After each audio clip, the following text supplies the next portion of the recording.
चलिए let's start. Will quickly revise. Am I audible? आवाज आ रही है ना? इसमें ऑटोमेटिक चेंज हो जाता है, बियॉन्ड माय कंट्रोल. ठीक है, let's quickly revise what we did. Not audible? Audible हूं ना? Yes, sir, you audible. Yes, sir. ठीक है. शिवम आपके एंड से कुछ गड़बड़ है. ठीक है. So we'll quickly revise what we did in the last lecture and then we'll proceed further. और फटाफट रिवाइज कर दिया जाए कि क्या किया हमने अगले लेक्चर में और फिर आगे बढ़ेंगे. So we'll quickly revise what we did in the last lecture and then we'll proceed further. So last lecture में we were doing confirmation of death sentence. So पहले मैंने बताया कि 366 बोलता है आपको that you'll have to send for confirmation. 366 बोलता है कि you'll have to send for confirmation. The first thing is that 366 आपको बोलता है कि that you will have to send the case for confirmation to High Court. You'll have to send for confirmation to High Court. And then secondly, 367 tells you that High Court has a jurisdiction which is not, this confirmation is not a mere formality. High Court का जो jurisdiction है, that is not a mere formality. Rather, High Court can conduct further inquiry as well. High Court further inquiry भी कर सकता है इस stage पे. So the High Court jurisdiction is not a mere formality. Rather, the High Court can conduct High Court can conduct further inquiry as well. Then in 368 we understood the powers of High Court. Now I told you what are the powers of High Court. Powers तो पहला power है कि the High Court can actually annul conviction. Fine. High Court can change the punishment also. High Court can convict the accused for any other offense. Fine. High Court can also acquit the person. So the powers of High Court are very wide in this case. Then we went on to understand 369. 369 में हमने समझा कि it has to be heard by at least 2 judges. At least 2 judges. ठीक है. Then we went on to understand 370. 370 we went on to understand the concept of difference of opinion. If it is a difference of opinion, then what will happen? Then you will have to refer the matter to third judge. So difference of opinion, then refer the matter to third judge.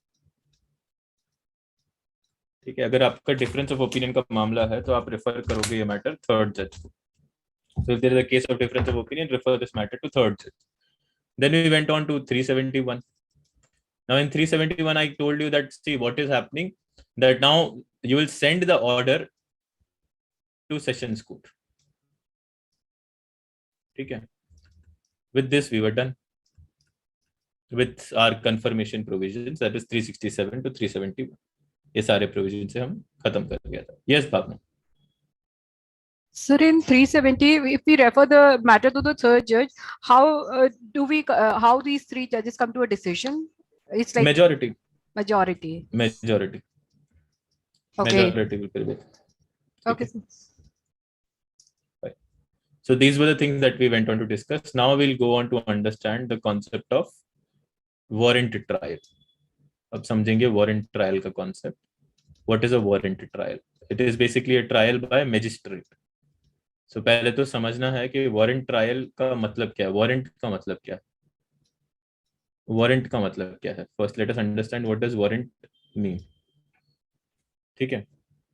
तो पहले तो सही, warrant case. What is a warrant case? Warrant case is a case in which the punishment is more than 2 years. So warrant case is a case in which the punishment is more than 2 years. It is a case in which the punishment is more than 2 years. More than 2 years. So that is a warrant case. Fine.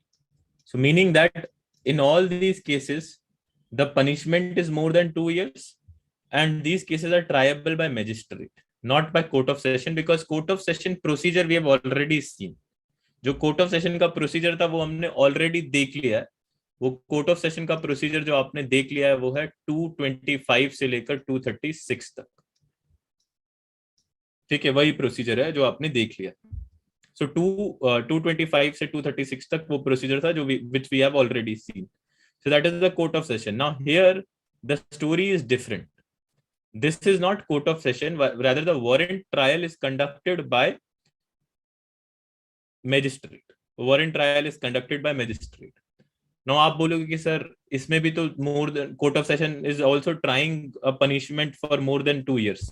Yes, this is also warrant trial. In a sense, you can call this warrant trial, but this warrant trial is tried by the trial is conducted by your court of session. ये भी warrant trial है, but ये trial court of session conduct कर रहा है, और वहां पर जो trial हो रहा है under this chapter, that has been conducted under chapter 19 to be precise. Chapter 19 में जो trial conduct हो रहा है, वो chapter 19 का जो trial है, that is conducted by magistrate. So ये जो warrant trial की हम बात कर रहे हैं, we are talking about the trial before magistrate and what will be the procedure.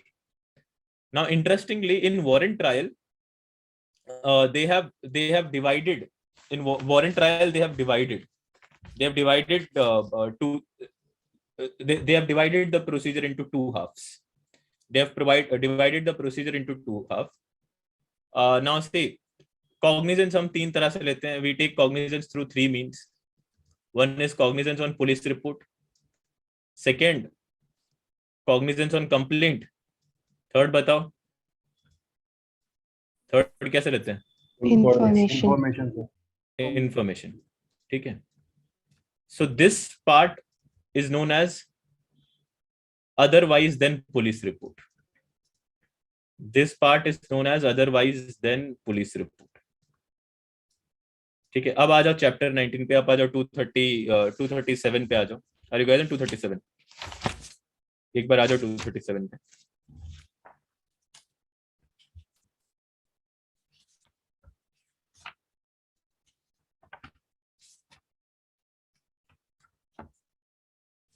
एक सेकेंड.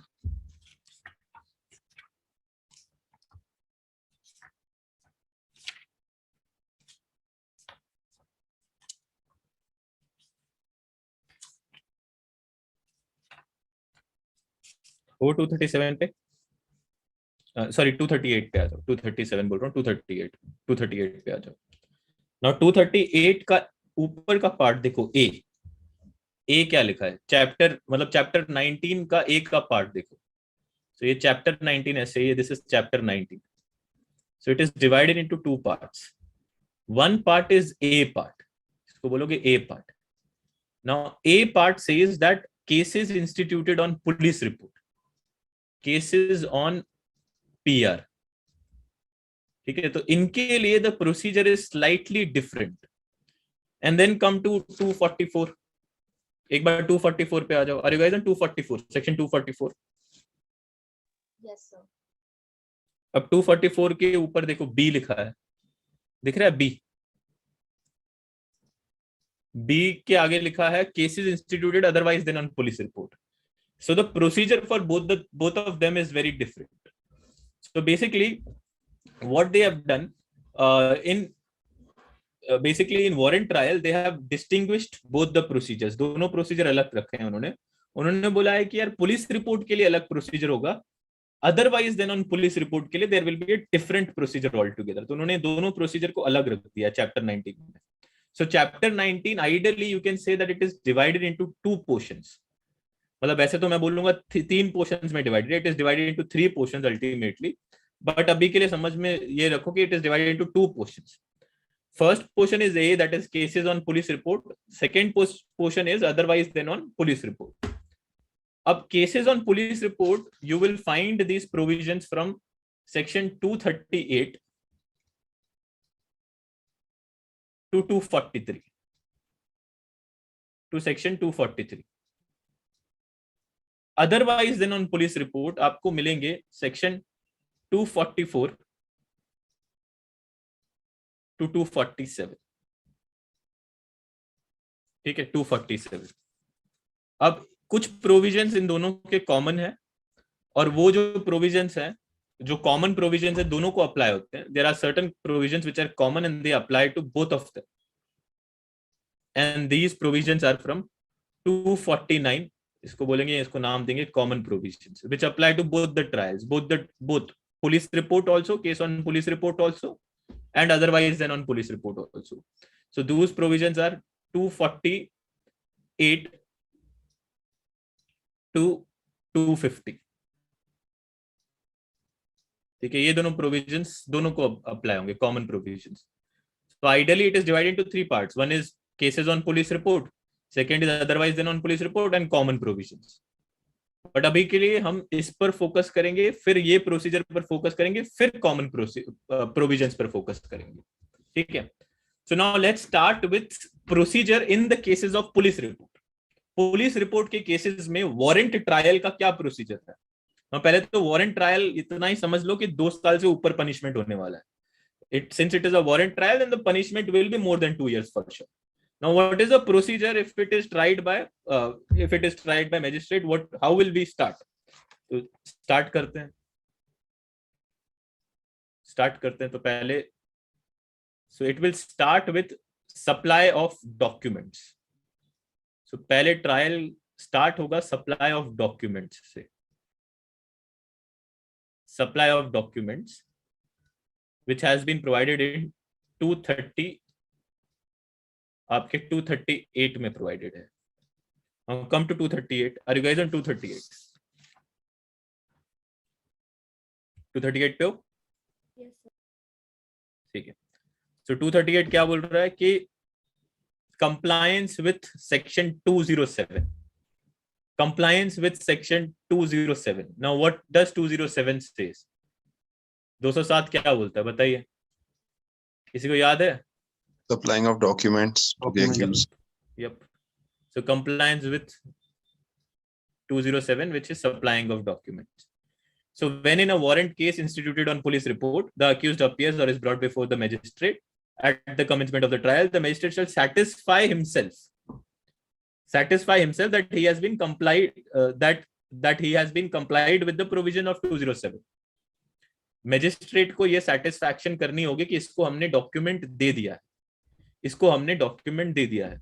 मैजिस्ट्रेट जैसे ही पहले the moment accused comes, you will have to comply, you will have to ensure that 207 has been complied with already. पहले ही आपने documents दे रखे हैं उसे, आपको ये इंश्योर करना होगा. You will ask the police officer whether 207 is complied. You will check the report whether 207 is complied. If the 207 is not complied, अगर डॉक्यूमेंट्स नहीं दिए गए हैं तो आप तब के तब उसे दोगे documents. Will give it then and there. Fine. So what is the object of this provision? Why do we need this? Like क्या जरूरत है, एक डॉक्यूमेंट ही तो है. See, object is that before we are framing charges, because now what will happen right after this stage, you will have discharge and charge framing hearing. So before we are in that stage, we want the accused person to be prepared, at least that what will come against him. He is not taken up by surprise. Suddenly नहीं आपको बोल दिया surprise ये charge है आपके against अभी, ऐसे नहीं. At least we want him to be prepared so that he can actually contest properly the charge hearing. Charge hearing at least ठीक ठाक contest कर पाए. तो basic इसका object यही है. We are enabling the accused, or we are ensuring that the accused is prepared for charge hearing. So that is the reason we are giving him documents beforehand. Charge hearing और discharge hearing के पहले ही हम उसे documents दे रहे हैं कि आप पहले ही रख लो. ठीक है. So this is the basic object of इस. ऑब्जेक्ट ये है, एक बार ऑब्जेक्ट लिख लो इसका. ऑब्जेक्ट ये है इसका. सो ऑब्जेक्ट है enable the accused to enable the accused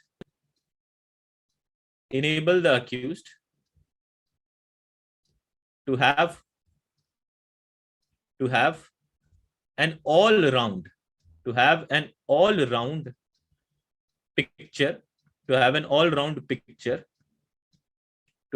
round picture of the case against him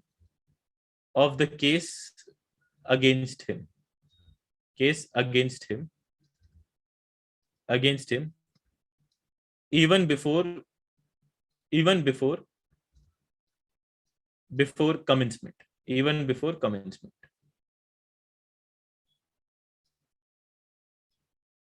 ठीक है. अब ये मेन पर्पस है ऑब्जेक्ट इसका, यही है कि you are giving him the fair opportunity so that he is aware of all the things that are against him. Now what will happen if we don't comply? मान लो कि आपने ensure ही नहीं किया कि कंप्लायंस हुई है या नहीं, and ultimately compliance is not there, documents are not submitted. Will it be fatal to the case? Fatal means that will this irregularity vitiate the trial? So what will happen in the cases of non-compliance? That is an important issue. Non-compliance में अगर आपने suppose ये नहीं comply हुआ है, तो क्या whether it will be fatal means that because this has not been complied, whether the entire trial will be vitiated? The answer is no. Even if there is omission, it will not be fatal to the case. It will not be that fatal that it vitiates the trial. Even in such cases, the accused will have to prove that it is a curable irregularity. Accused will have to establish that injustice has been done, and injustice has been done because the documents was not given and he has been prejudiced in his trial. If we can establish that, then in that case the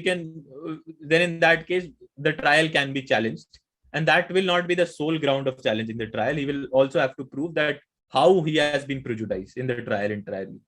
So if he can establish that, then the trial can be vitiated. Otherwise, just because a non-compliance has been done of 207, or the court hasn't asked whether the supply of document was conducted, will not result into will not vitiate the trial itself. Just because सिर्फ इसके लिए कि हमने non compliance की है 207 की, या court ने पूछा नहीं है कि 207 की कंप्लायंस हुई है या नहीं, इसकी वजह से ये ट्रायल विशिएट नहीं होगा। अक्यूज को ये प्रूव करना पड़ेगा कि प्रेजुडाइज कॉज हुई है उसे, कि एक्चुअली में प्रेजुडाइज कॉज हुई है उसे।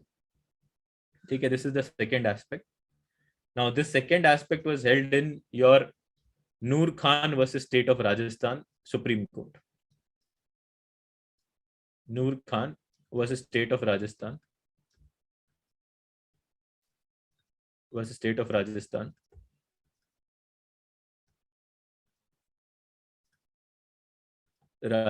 Supreme Court 1969. Okay. So the court here held that even if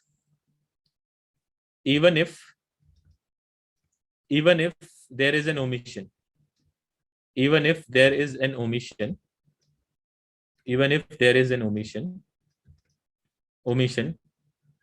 to carry out, the provision,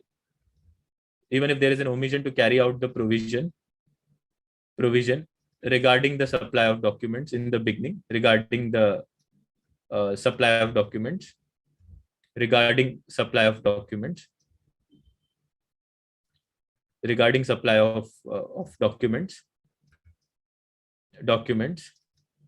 in the beginning of the trial to the accused, in the beginning of the trial to the accused, such an omission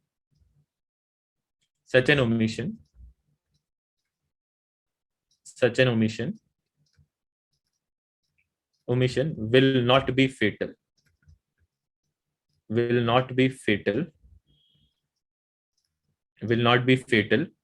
so as to vitiate the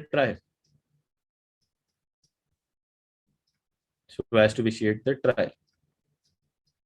इतना नहीं होगा कि उसमें trial ही आपका vitiate हो जाए, खत्म हो जाए, इतना फेटल नहीं होगी, ट्रायल खत्म हो जाए।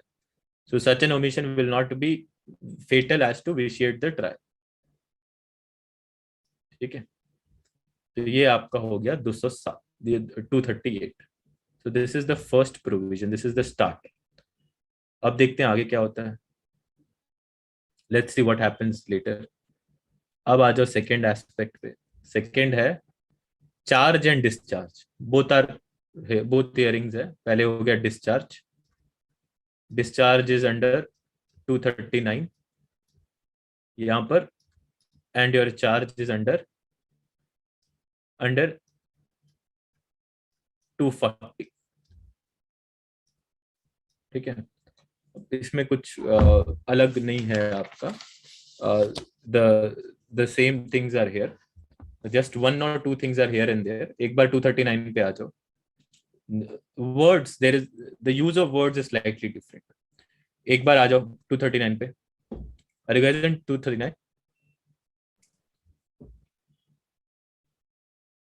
239 पे हो? Yes, sir. Yes, sir. ठीक है। if upon considering police report and the documents sent to it under section 173 and making such examination, if any, of the accused as the magistrate thinks necessary, and after giving prosecution and accused, both of them, an opportunity of being heard, the magistrate considers the charge against the accused to be groundless. The charge against the accused to be groundless. Okay. So, charge against the accused to be groundless. Charge against the accused to be groundless. The accused to be groundless. देखो इसमें word अलग है, ये groundless use किया है, बहुत ही important word है. Charge against the accused is groundless and therefore you are discharging. Thus discharge. Thus discharge. ठीक है. अब देखो, जब भी कोर्ट डिस्चार्ज सुन रहा है, so the court has to be moved that the whatever substance it has on record, it clearly does not hint or it clearly proves that there are no grounds of framing charge. कि कोई ground है ही नहीं framing charge पे, charge frame करने के लिए कोई ग्राउंड है ही नहीं.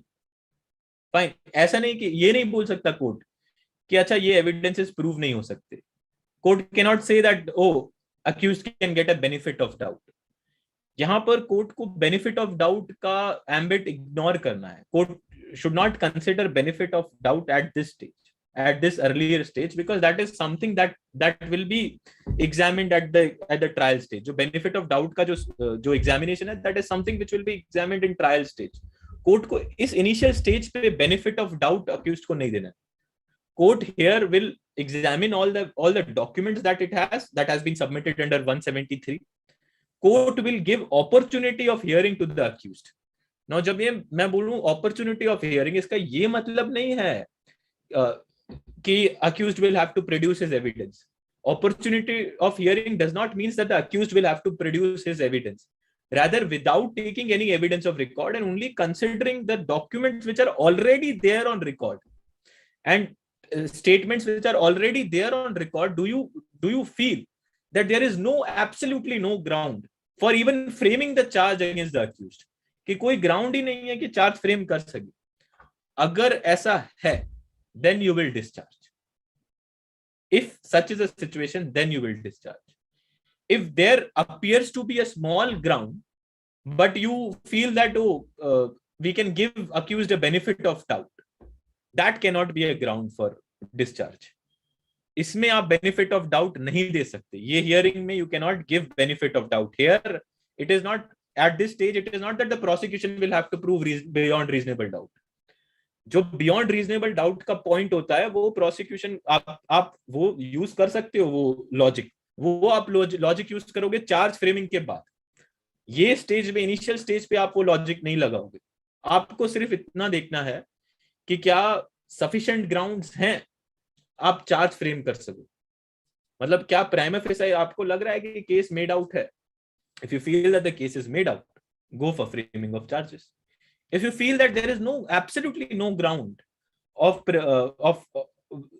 framing a charge and the accused is unnecessarily roped, then in that case you will avoid framing the charges and you will discharge the accused. Fine. अब suppose आपने discharge नहीं किया, such a situation happens, you haven't discharged, then you will go for charge framing, then you will frame the charge. Now here you will give opportunity of hearing to both the parties. Opportunity of hearing to both the parties. देखो इसको हम बोलते हैं charge की बहस, जिसको बोलते हैं argument on charges. So here you will give opportunity of hearing to both the parties. You will give the opportunity of hearing to accused. You will also give the opportunity of hearing to prosecution. Now, opportunity of hearing does not mean that you are to produce evidence. नहीं, यहाँ पर दोनों को evidences अपने नहीं देने. They are only to refer the material on record. So यहाँ पर इन जनाब दोनों को कुछ नए evidences नहीं देने. No evidences here. Only refer the material on record. Clear? Fine, ठीक है, यहां तक क्लियर है। अब आ जाओ 240 पे, come to framing of charges. ठीक है शिवानी, क्लियर है ये? चलिए, come to 240, come to framing of charges. अब आ जाओ framing of charges. If upon consideration, examination if any and hearing, the magistrate is of the opinion that there are ground for presuming, अब यहाँ पर magistrate को लगता है कि ground है that the accused has committed an offense triable under this chapter, which such magistrate is competent to try. Magistrate is competent to try, and which in the opinion could be adequately punished by him, he shall frame the charges. So पहला दो चीजें हैं कि framing of charges when he sees that there are grounds that accused has committed the offense. Grounds है that accused has committed the offense. Has committed the offense. तो आप charge frame करा दोगे। ठीक है, अब चार्ज फ्रेम के लिए you should be, the magistrate should be competent to try. Second, he should be competent to give adequate punishment. In his opinion, according to him, he should be competent to give punishment adequately. So adequate punishment could have been given by him. So, adequate punishment. ठीक है, so magistrate could award adequate punishment and the offense is competent to try by him. Now अगर ये adequate punishment could be adequately punished by him, this phrase you will not find in court of session trial.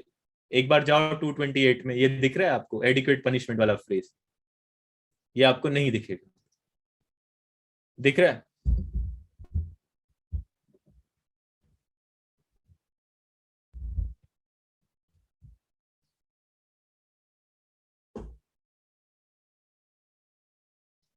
नहीं है ना? नहीं है।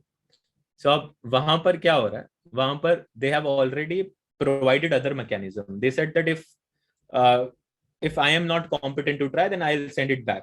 वो अलग है। and adequate punishment एक और चीज के लिए नहीं लिखा है, because the court of session has a jurisdiction which is wide enough. It can also give death sentence with death with confirmation of the high court. So उसका जो jurisdiction है वो बहुत ही wide है. That is the reason they need not mention it. तो इसके लिए वो वहां पर mention नहीं है। अब देखो चार्ज फ्रेमिंग की यहाँ पर जैसे बहस होती, जैसे कोर्ट ऑफ सेशन पे हियरिंग होती है, सिमिलर एम्बिट यहीं पर होगा। We won't get it while we are framing charges. We will only see where there is a prima facie case. If there is a prima facie case and the materials are sufficient on record, we will frame charges. जैसे वहां पर हमने पढ़ा था, same similar ambit यहाँ पर होगा। Hearing का जो पैरामीटर है वो सेम रहेगा, कुछ फर्क नहीं रहेगा। There won't be any difference in charge framing. ठीक है, अब आ जाओ इसके बाद क्या होगा। चार्ज फ्रेम हो गया तो आप क्या करोगे? You will explain the charges to the person ना। चार्ज फ्रेम हो गया तो you will read and explain the charges. Read and explain charges. अब ये कहां पर प्रोवाइडेड है? 240 सबसेक्शन 2 पे देखो एक बार। 240 सबसेक्शन 2 पे आ जाओ। अरे यू गाइस 240 सबसेक्शन 2 पे एक्सप्लेन कर रहे हो ना चार्ज आप उसको। ठीक है, देख लिया। The charge shall be then read and explained to the accused. So you have to read and accuse the charges to the accused person. उसके बाद फिर आप जाओगे plea of guilt पे। यहां पर जाओगे plea of guilt पे। आपका plea of guilt है 241। अब यहां पर भी plea of guilt पे it will be the discretion of court. Discretion of court to convict or not convict. To convict और नॉट कन्विक्ट। अब यहाँ पर कोर्ट का डिस्क्रिप्शन है कि कन्विक्ट करना है या नहीं करना है। अगर court decides not to convict, court का डिसीजन है कि यार कन्विक्ट नहीं करते, let's proceed with the thing, let us not convict this fellow, let's proceed with the thing. हाँ, If the court has this decision that let us not convict the fellow, let's proceed with the thing. In that case, you will have, यहाँ तक clear है?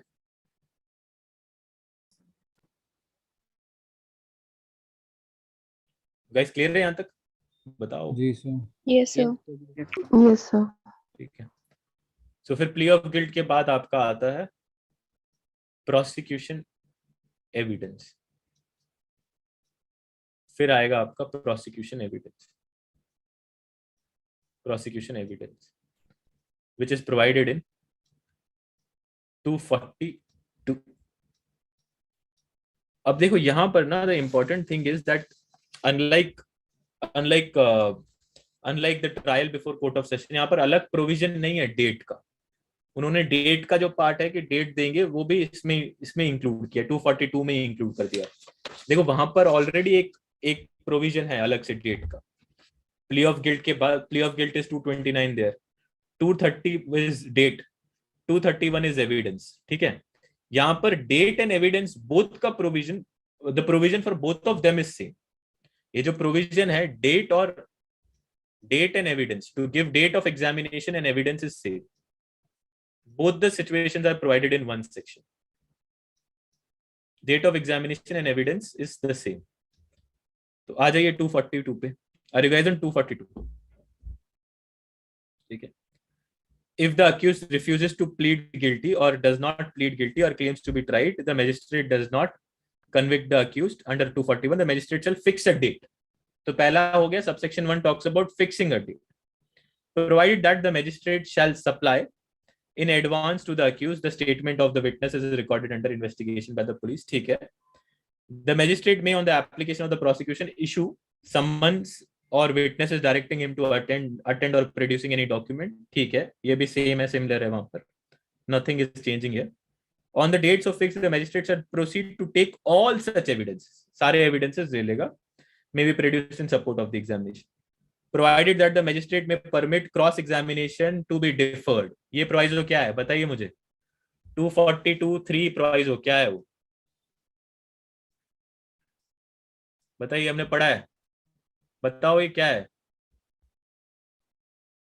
Deferment. हाँ, deferment है ये. Deferment of cross examination. Deferment of cross examination. Deferment of cross examination. This is. ठीक है, तो आपका जो ये प्रोविजन है एकदम सिमिलर है, और इन्होंने बस एक अच्छी चीज कर लिया, they have combined two provisions into one. There is one difference, एक छोटा सा डिफरेंस है, वो आपको मिलेगा 242 सबसेक्शन 1 के प्रोविजो में. 242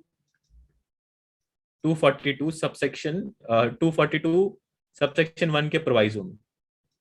एक बार आ जाओ प्रोविजो पे, उस पे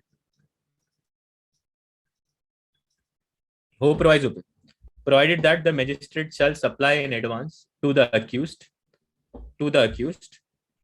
the statement of witnesses recording during the investigation. So statement of witnesses during investigation to be supplied. Of witnesses during investigation to be supplied. Investigation to be supplied. To be supplied. अब ये जो part है, ये आपको you won't find this in court of session trial.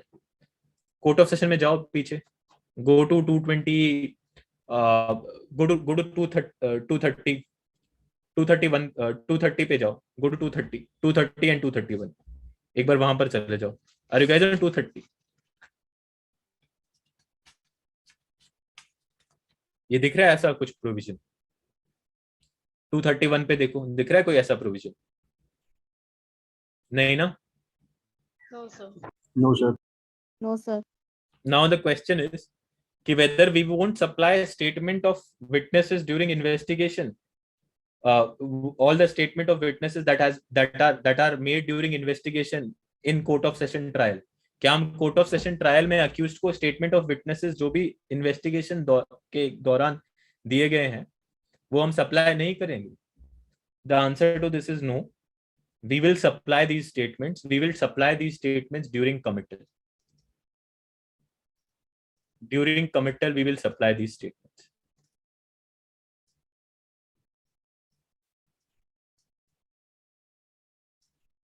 इसका मतलब क्या हुआ? मतलब ये है कि यहाँ कोर्ट ऑफ सेशन में तो लिखा नहीं है कि सप्लाई करने हैं स्टेटमेंट ऑफ विटनेसेस जो इन्वेस्टिगेशन के दौरान लिए गए हैं या नहीं, तो क्या हम सप्लाई करेंगे या नहीं, whether we are to give to the accused or not. The answer to this is yes, we will give during committal. अब ये कौन सा कमिटल? 209 वाला.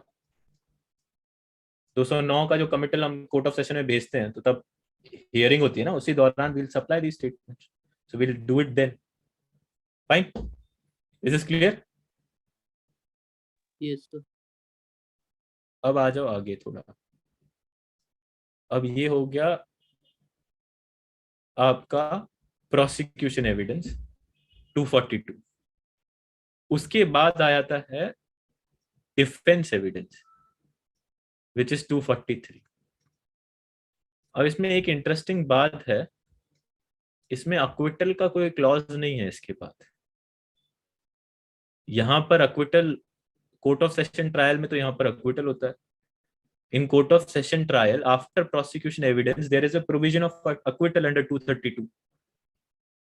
232 में एक प्रोविजन है अक्विटल का. जैसे ही प्रोसिक्यूशन एविडेंस खत्म हो जाता है, आप कोर्ट कैन अक्विट. यहाँ पर तो ऐसा कुछ नहीं है.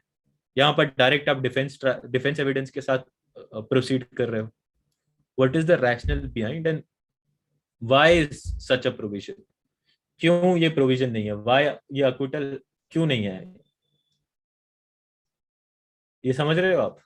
Are you guys understanding? Are you guys understanding?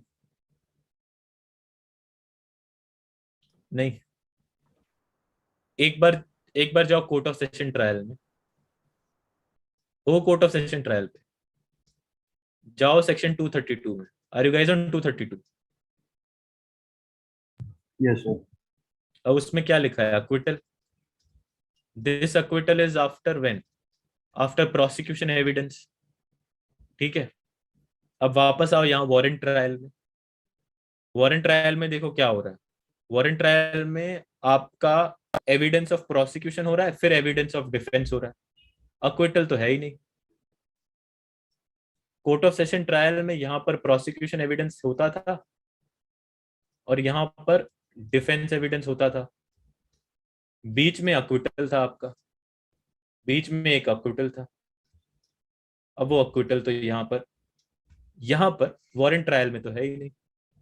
तो the question is that whether the court will acquit an accused. Can the court acquit the accused after prosecution evidence? Or the answer is no. See, the answer to this question is even in warrant trial, the court can acquit the accused after prosecution evidence, even though there is no express provision in CRPC.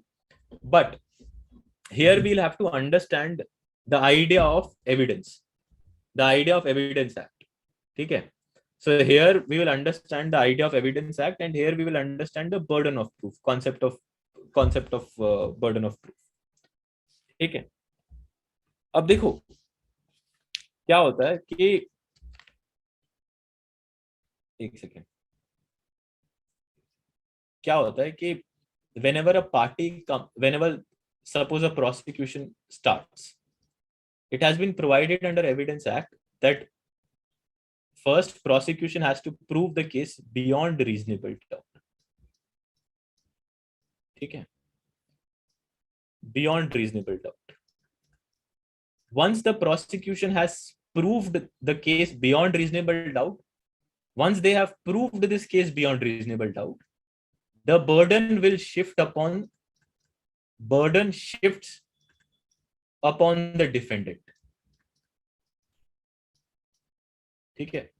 पहला burden है prosecution के ऊपर कि अपना case beyond reasonable doubt proof करना है. जैसे ही उन्होंने बियॉन्ड रीजनेबल डाउट प्रूफ किया, फिर बर्डन शिफ्ट होता है डिफेंडेंट के ऊपर. Suppose such a thing happens that prosecution in initial stage itself is not able to prove beyond reasonable doubt.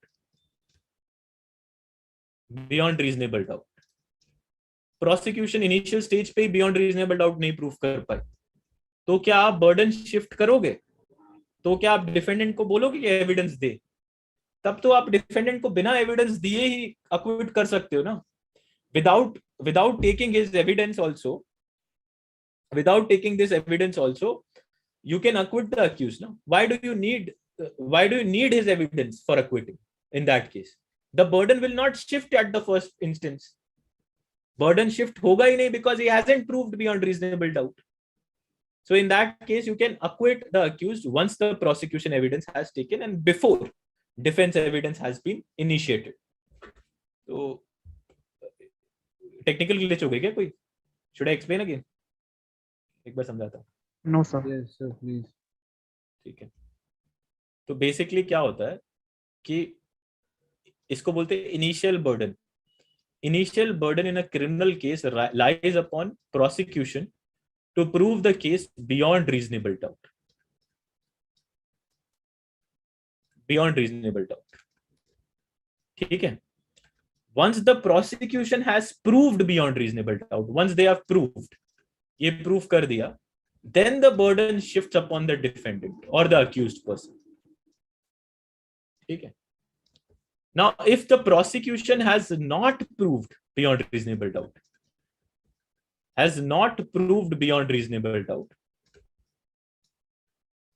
prove ही नहीं कर पाए beyond reasonable doubt, तो shift कैसे होगा burden? तो ये burden of proof shift कैसे होगा? So in that case, burden of proof will not shift. Proof will not shift. And in that case, you can acquit the accused. You can acquit the accused. ठीक है. तो अब भले ही यहाँ पर provision नहीं है अक्विटल का, बट अगर प्रोसिक्यूशन बियॉन्ड रीजनेबल डाउट नहीं प्रूव कर पा रहा है तो भी आप अक्विट कर सकते हो. In that case you won't waste time in taking defence evidence. आप ना टाइम नहीं खराब करोगे कि डिफेंस एविडेंस लिया जाए फिर देखा जाएगा. नहीं, you can then and there decide the case, you can acquit him and you can end the proceedings. ठीक है.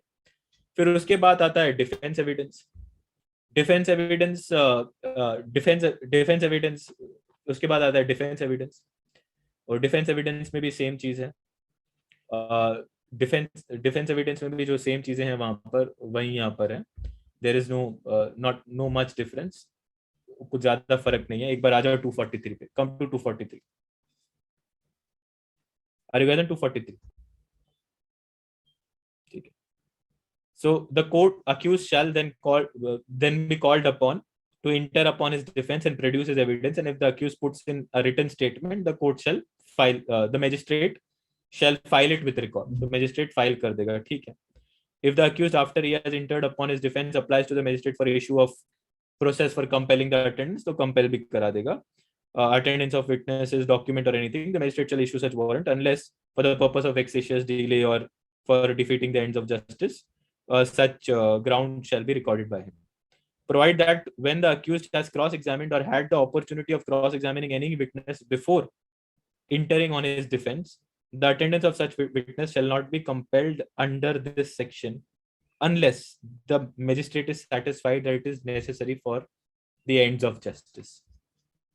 ये जो proviso है ना, this proviso, ये जो 243 subsection 2 का proviso, that is not in court of session trial.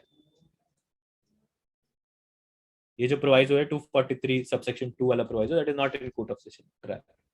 Proviso क्या बोलता है?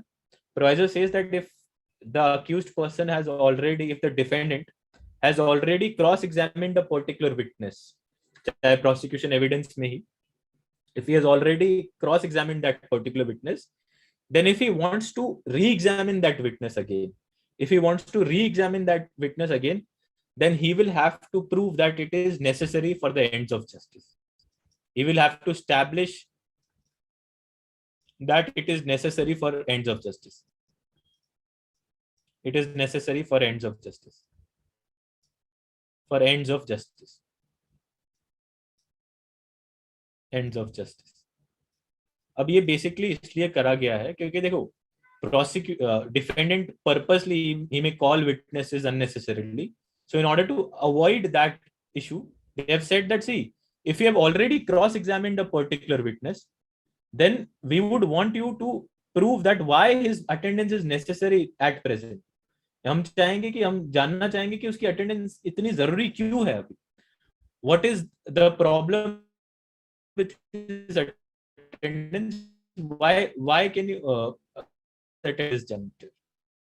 इतनी क्या जरूरत है कि इतना क्या नाइंसाफी हो जाए अटेंडेंस नहीं ली गई. So वो आपको प्रूव करना पड़ेगा. If you cannot establish that, then sorry, we cannot allow such attendance. So this is what 243 subsection 2 proviso is saying. Yes, 243 subsection proviso is not in court of session trial. ये अलग है इसमें, ये अलग से है, ये उसमें नहीं है. ठीक है. फिर उसके बाद क्या होगा? प्रोसिक्यूशन एविडेंस हो गया, डिफेंस एविडेंस हो गया. फिर उसके बाद क्या होगा? फिर उसके बाद होगा आपका कन्विक्शन और acquittal. That has been provided in 248. अब डायरेक्ट आ जाओ 248 पे. इस पे होगा कन्विक्शन और अक्विटल और अक्विटल. फाइन. आ जाओ 248 पे. Are you guys in 248? ठीक है. तो 248 इज एग्जैक्टली द सेम जैसा हमने पढ़ा है. इसमें पोस्ट कन्विक्शन हियरिंग होगी which has been provided in 242 248 subsection 2. इसके बाद पोस्ट कन्विक्शन हियरिंग होगी यहाँ पर which has been provided in 248. एक चीज और मिसिंग है यहाँ पर. किसी ने गैस किया अभी तक? किसी ने गैस किया? हमने यहाँ पर बहुत लेंथ में डिस्कस की थी वो जो यहाँ पर होती है, something which happens here. Arguments.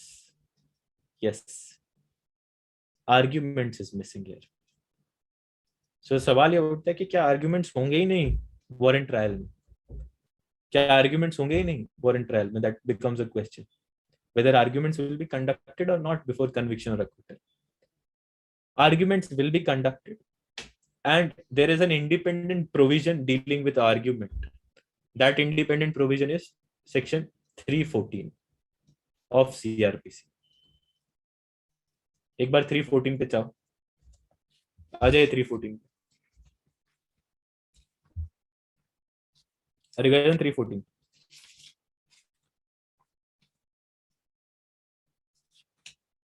पे हो?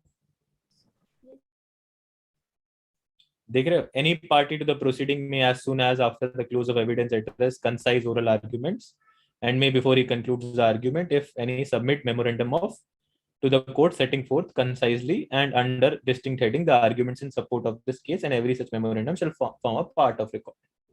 A copy of argument shall simultaneously be furnished to the opposite party. ठीक है. No adjournment shall be granted for the purpose of filing a written argument, unless the court, for the reasons recorded, considers. The court may, if the opinion's oral arguments are not concise or relevant, regulate such argument. तो यहाँ पर arguments 314 से govern करेंगे. There is no independent provision for the arguments. So in this trial, the arguments will be governed by section 314 of CRPC. Fine. This is your warrant trial conducted by, warrant trial in the cases of police report. ये है warrant trial in the cases of police report. तो देखो कहां से start किया हम. पहले आपने दिए डॉक्यूमेंट्स, फिर डिस्चार्ज और चार्ज हियरिंग ये दोनों साथ में होती हैं जनरली. फिर आपने चार्ज समझाया सामने वाले को, you read and explain the charges. Then you give him the plea of guilt. Say he pleaded not guilty और he pleaded guilty but you decided not to convict him. You went towards prosecution evidence. Then the question is whether we will acquit him. Can we acquit him? I said yes, you can acquit him because the Evidence Act requires that you can actually acquit him. And then we went for defense evidence. Defense evidence में एक 243 subsection 2 है. Defense evidence एकदम similar है जो defense evidence court of session trial में, except one provision that is proviso. That is proviso of 243(2). A proviso of 243(2), what is it trying to say? That once you have cross-examined any witness earlier, you can not call him back. Suppose अभी जैसे defence ने PW1 को यहाँ पर PW1 को cross examine कर दिया, यहाँ पर क्रॉस एग्जामिन कर दिया, तो आपका ये बोल रहा है, प्रोवाइजो बोल रहा है कि यहाँ पर वापस आप PW1 को री एग्जामिन नहीं कर सकते। You can not re summon him, you can not call him back as your witness. एक बार आपने क्रॉस एग्जामिन कर दिया, you had the opportunity to do whatever you want here.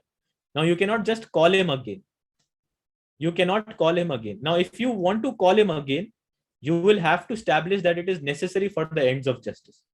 अगर आपको उसको वापस बुलाना है तो आपको ये एस्टैब्लिश करना होगा कि बहुत जरूरी है एंड्स ऑफ जस्टिस के लिए, ठीक है।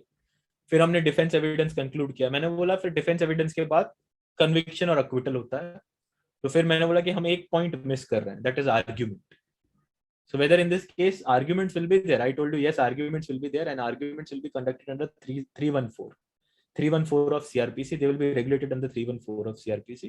They won't be regulated under any other independent provision because they haven't provided. Okay, so this was your warrant trial in the cases of police report. Clear है? Is this clear, guys? अब Yes, sir. Shivam clear है? 243 Yes, sir. Clear. Thank you. ठीक है, तो ये हो गया आपका। अब आते हैं, चलो कल करेंगे वो वाला, अदरवाइज पुलिस रिपोर्ट कल कर लेंगे, विल डू इट, इतना ही टाइम लगेगा उसमें भी। अदरवाइज यहाँ पर स्टार्ट करेंगे, बीच में बंद करने में मजा नहीं आएगा। Otherwise than on police report कल ही कर देंगे। चलिए let's call it a day. Yes Shubham. Sir ये राइट कॉर्नर में जो सर आती है ना, तो उधर राइटिंग मत करिए, वो क्या कहते हैं रिकॉर्डिंग सुनने में मतलब दिखाई नहीं देता उसमें। अच्छा ये राइट कॉर्नर में, अरे हाँ मैं भूल गया, अरे ये थोड़ा बड़ा है, अभी मैं अगली बार से नहीं करूंगा। हाँ मैं भूल गया यहाँ पर, ये मैं पहले नहीं करता था, मैं आज ये थोड़ा स्क्रीन थोड़ा बड़ा हो गया ना।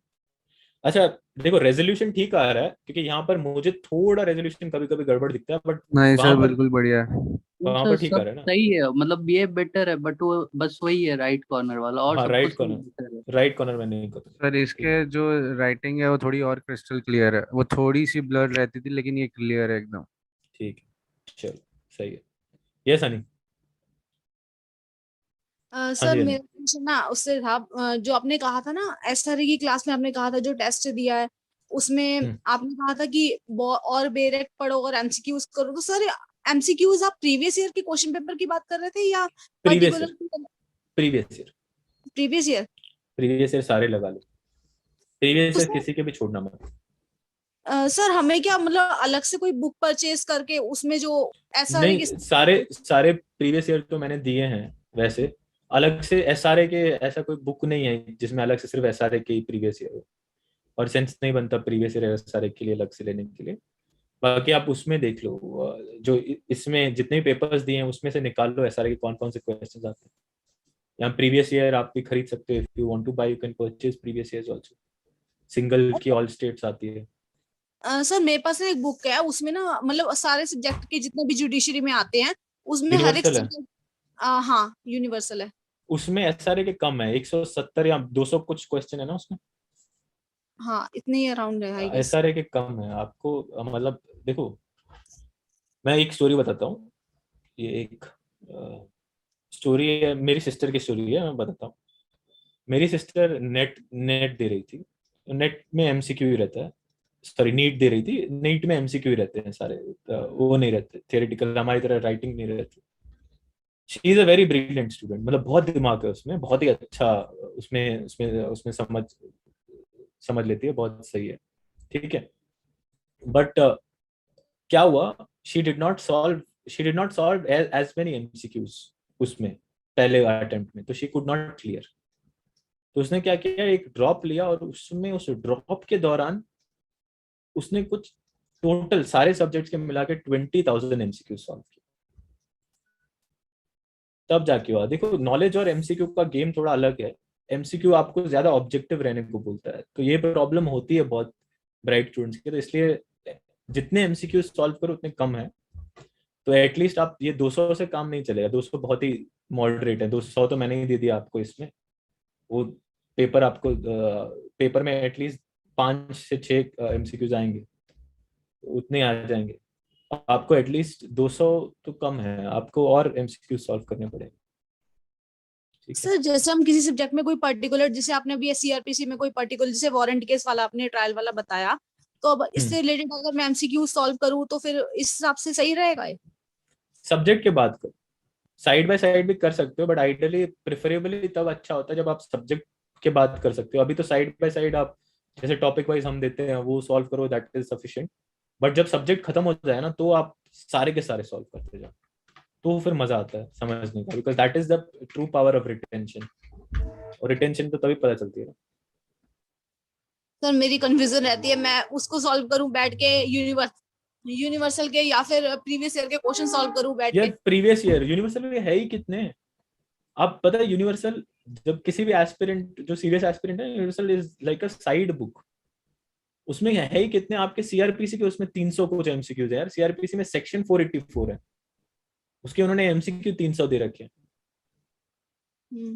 आपके CPC के 600 MCQs हैं, CPC के ऑर्डर्स और ये मिला के प्रोविजन उतने इससे ज्यादा हो जाएंगे। है ही कितने, मतलब मैं बोल रहा हूँ कि उसमें है ही नहीं, और गलत भी आंसर्स, गलत की अलग बात है, उसमें इतने हैं ही नहीं। अगर आप वो तो ऐसी है कि आप वो जल्दी सॉल्व कर दोगे। ये 300 MCQs में कितना टाइम लगता है? आप चलो 50 MCQ अगर डेली कर रहे हो, 6 दिन में 300 MCQs हो गए, खत्म। फिर क्या बचा आपके पास? तो क्या यूनिवर्सल के भरोसे रहोगे? वो नहीं करना ना, आपको प्रीवियस ईयर भी सॉल्व करें, यूनिवर्सल भी सॉल्व करें, जितने MCQ सॉल्व करो लगाने हैं उतने कम है। ठीक है सर। ठीक है, MCQ का धर्म नहीं होता, प्रीलिम्स में बोला धर्म नहीं होता, वो कहीं से भी आ जाते हैं। ठीक है, ठीक है यस सर। जतिन। एम्बिशन मेरे को publication is also good. Ambition publication क्या है, वही बैरेक्टी तो छापते हैं, वो 2-3 MCQs प्रीवियस ईयर से वही डाल दिए। सिंगल्स की ऑल स्टेट्स अगर MCQ के बेसिस पे अगर मुझसे पूछोगे तो सिंगल्स की ऑल स्टेट से बेटर कोई नहीं है। सिंगल की ऑल स्टेट से बेटर कोई नहीं, इसको लगा डाला तो लाइफ जिंदा लगा, कोई कोचिंग कोई भी कुछ इसी के इसके लगा नहीं, तो सारे स्टेट्स आ गए ना, आपने कर दिए।